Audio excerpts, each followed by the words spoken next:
Hey guys, Zane here with another one-take review, and today I want to talk about the Unicorns' Who Will Cut Our Hair When We're Gone.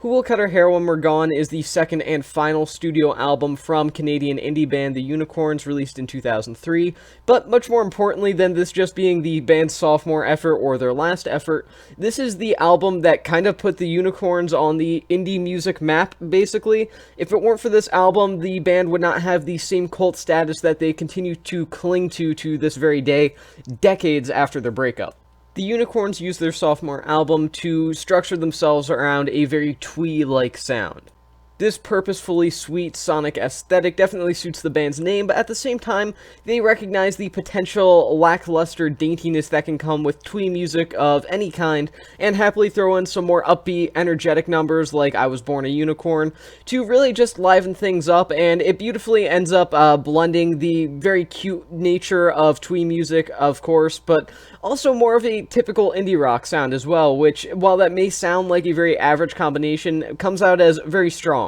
It's in this way that the Unicorns allow their influences to make their mark on Who Will Cut Our Hair When We're Gone, but at the same time, still manage to stand out among the early 2000s indie crowd. Plus, this very twee self-presentation is kind of unsettled and disturbed by a variety of other influences as well, that come from the likes of psychedelic music and electronic. It's arguable that the absolute highlights here are the cuts where the Unicorns try to cram in all of their different influences into one 3 or 4 minute long song, which works much better than it probably should, as these are the songs that really allow the band to develop their own unique personality and style and their own world that backdrops it.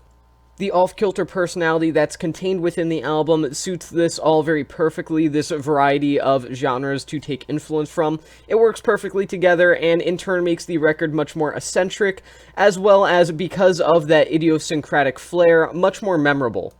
At that, Who Will Cut Our Hair When We're Gone is actually surprisingly memorable.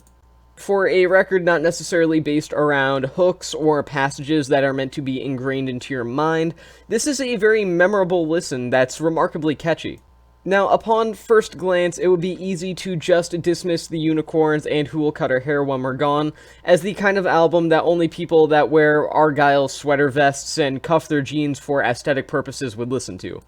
However, it is that previously mentioned nature of just slightly off-kilter, askew personality that prevents the record from falling into the unfortunate depths of unnoteworthy indie pop rock. And plus, even with the album not being traditionally memorable or catchy, there are a number of compositional progressions and lyrical pieces here or there from Who Will Cut Our Hair When We're Gone that are undeniably memorable and something that will stick with you even after only one listen. Now, what makes the Unicorns such a musically oxymoronic, ironic kind of band is the fact that with all of these upbeat and catchy and fun instrumentals, there is a lot of lyricism here that is casually, majorly downer. The lyricism here can range from odd to genuinely heartbreaking, with topics of death and existence that are never really bathed in metaphor or simile. They're always, for the most part anyway, very direct, and at the same time, the Unicorns never seem to really acknowledge this either. They just go along with this philosophy that the three members of the band are creating as the record goes on, and it does make for an interesting, albeit if you read into it a little bit more beyond the instrumentation, depressing listen. In fact, you could even argue that the Unicorns are slightly humorous or comedic about otherwise really sad topics that they're discussing, which, again, just makes them a more interesting and different kind of band.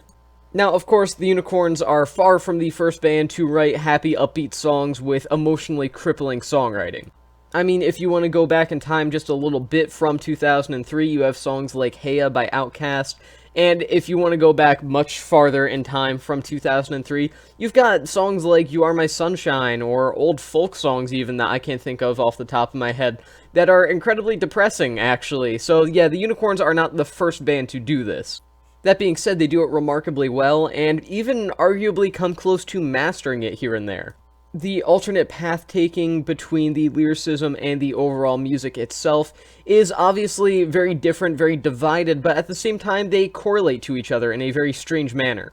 While the music itself may fall somewhere between laid back and upbeat, the humorous yet undyingly bleak poetry that's found here constantly ends up fighting itself, but also working in perfect harmony all the same. Then again, this was perhaps fitting for the Unicorns, as they were a band that constantly faced inner turmoil between band members, yet still, in the short run that they had, produced some excellent music. It's in this way that you could maybe even make a case for this being a representation of the band and where they were as a collective by the point of recording. Who Will Cut Our Hair When We're Gone has a lot of ideas that conflict one another and generally seems to have a sense of self-hatred about it, but nonetheless a sense of humor about all of it in what otherwise would be a thing that you would take very seriously. While I'm not saying that the Unicorns have made some grand emotional statement here, because really they haven't for the most part, I do think that there may be some sense of actual real-life events within the band kind of carrying over to the lyrical and even sonic qualities of Who Will Cut Our Hair When We're Gone. Overall, Who Will Cut Our Hair When We're Gone acts as a painful example of what could have been and what should have been, but unfortunately the Unicorns, touring not long afterwards, would split up, go their separate ways due to just general inner turmoil, strained relationships between band members, you know, all the classic stuff that isn't death that seems to break up all the great bands. It's easy to daydream about what the Canadians would have done had they stuck around just a little while longer, but nonetheless, this record does stand out as a really excellent sore thumb within the realm of early 2000s indie music, and, well, frankly, that was a period with a lot of forgettable indie music, which is why I'm going to give Who Will Cut Our Hair When We're Gone 4 stars out of 5. I actually kind of wish it were maybe a little bit longer, to be honest. Maybe that sounds a bit odd to some people who have heard this album before, but I kind of just wish there was a little bit more. But nonetheless, 4 stars out of 5, and with that being said, that's the end of this review, and I'll see you guys in the next one.